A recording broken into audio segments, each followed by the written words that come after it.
Is Disney World worth it?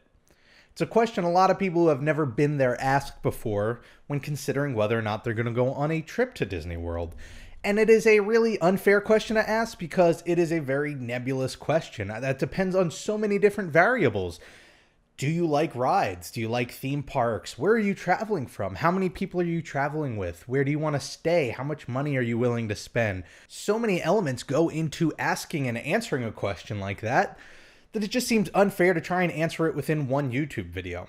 So rather than try and give you a blanket yes or no, how about we just take one example of one vacation and really break it down with the numbers so you can decide if Disney World is worth it. So they say write what you know, and I only really know myself right now. So the example vacation that we're going to use here is going to be based on the type of vacation I take when I go to Disney World and the style of vacation and all of the details, specifically where we're flying from and what time of year we're going to go to Disney World. Now, similar to my other video about how much it would cost to live in Disney World for a year, I created 3 separate scenarios where the main difference was what hotel you were staying at. Disney has 3 tiers of hotels from value to moderate to deluxe, and they each have different price points that can very drastically change how much a Disney vacation is going to cost you. So for this hypothetical vacation, I picked a week in February. I picked February 12th to February 18th. Now, the reason I picked this is for a number of reasons. One, it's sort of the off season for Disney, so lines aren't so bad. Also, being the off season, we're able to get hotel discounts, which cuts down on the price a little bit. And on top of that, because it isn't like a popular vacation period, flights to Orlando and from Orlando are a lot cheaper than usual. I'm the kind of person who likes travel days rather than just, getting in there and immediately going to the park or just immediately going back to the airport. So this is a trip that starts on a Sunday afternoon and ends on a Saturday early afternoon. The idea being that you get in Sunday, you head over to the property, but you don't actually start going to the parks until Monday. And then you go to the parks Monday through Friday. And then Saturday morning, you head on over to the airport to head back home. Using New York and Orlando as a basis and this time date, I was able to find flights to and from Orlando for $206. This is going to stay the same for all 3 examples. Another thing that's going to stay the same for all 3 examples is the price of admission to the parks. I go with a 5-day park hopper. That is going to run you $435 for one person. Now, this is where things will start to change. I picked 3 different hotels, one from each different tier of hotel. So for our value example, we're going to go with Pop Century, standard room with the deal that's going on during the month of February. For the moderate, we're going to go with the Port Orleans French Quarter, same deal, standard room with the promotion that's going on to lower the price. And then for the deluxe, we're going to go with the Boardwalk. Again, standard room with that promotion going on to cut down on the price a little bit.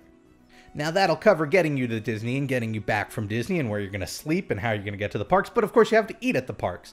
Now, for this, I'm using the same generalizations that I used in my how much it costs to live at Disney video, which is the average quick service meal I put at about $14 to $15. That's considering you're getting food, getting a drink, and you're paying tax. And then for the table service meals, I averaged it at about $25, which includes getting the food, tip, and tax. Now, when it comes to eating on this vacation, I worked out that it would be 6 breakfasts, 5 lunches, and 6 dinners. My thought process there being, you're not going to have all 3 meals on that first travel day, nor are you on the last travel day. So there's going to be a little bit of spillover. So with that in mind, for the hypothetical value example, I have 1 table service meal for the week, and the rest are all quick service. For the moderate example, I have 3 table service meals split throughout the week between like lunch and dinner, and then the rest quick service. And then for the deluxe example, I have 5 table service meals and then everything else being quick service. So these are the totals of what it will cost you for this bare bones trip. This is getting you from the airport over to Orlando to your hotel, staying at the hotel for the week, getting into the parks, eating while you're there, and then getting back. That doesn't count for souvenirs or any extras like that. Now, with these numbers, you can take a look and judge for yourself. Is paying this much for a week-long vacation down in Florida worth it to you? It's completely up to you.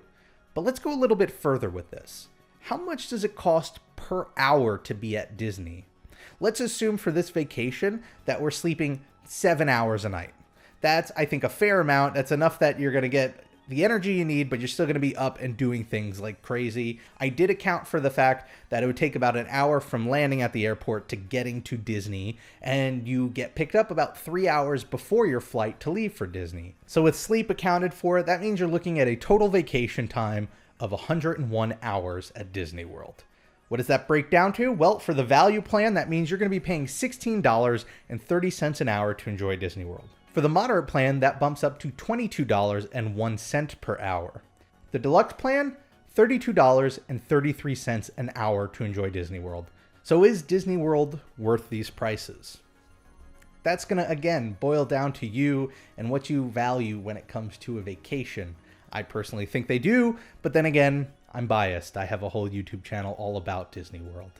I want to thank you all for watching. The one thing I would ask from you is when you go to Disney, if you do decide to go to Disney, don't think about it this way and how much you're paying per hour, because if anything, that's going to take some enjoyment out of it. I just think it's a fun way to look at how the cost of a Disney trip breaks down when you really get down to the like minor details of it. If you want to see more Disney videos like this, all you have to do is hit that subscribe button. I do 3 a week. I want to thank you all for watching. Whatever you're doing, make the most of it, and I'll see you next time.